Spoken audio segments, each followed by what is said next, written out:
Durga Puja special কিছু সুন্দর সুন্দর কুর্তা সেট নিয়ে আমি অলরেডি হাজির হয়ে গেছি।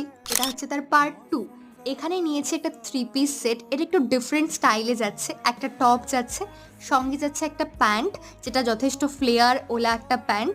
তারপর যাচ্ছে একটা শ্রাগের মতো, মানে এটা স্টাইলটা খুব ডিফারেন্ট, বাট ফিটিংটা একদম ভালো আসেনি। স্মল সাইজে নিয়েছি, তাও ফিট ভীষণ লুজ এসেছে। তাই আমার সাজেশন থাকবে, তোমাদের যদি এটা পছন্দ হয় অবশ্যই ওয়ান সাইজ স্মলে মানে পারচেস করো তোমার ট্রু সাইজ থেকে। নেক্সট এই কালার কম্বিনেশন আর এই স্যুট সেটটা দেখো, জাস্ট সুন্দর। 600 সামথিংয়ের মতো প্রাইস পড়েছে। কোয়ালিটি ওই হিসাবে একদম পারফেক্ট। দুপাট্টাটাও ভীষণ সুন্দর, কালারটাও ভীষণ সুন্দর, মানে পারফেক্ট পারফেক্ট বাজেটের মধ্যে সুন্দর। নেক্সট আরও একটা পার্পেল কুর্তি। আসলে ফেস্টিভ্যাল আসলেই না এই পার্পেলটার প্রতি আমার ভীষণ নজর যায়। আর এটা সুন্দর একটা কুর্তা, মানে সেট না, শুধু কুর্তাটাই তোমরা পাবে 400 রুপিসে, পুরো এমব্রয়ডারি সুন্দর কিন্তু।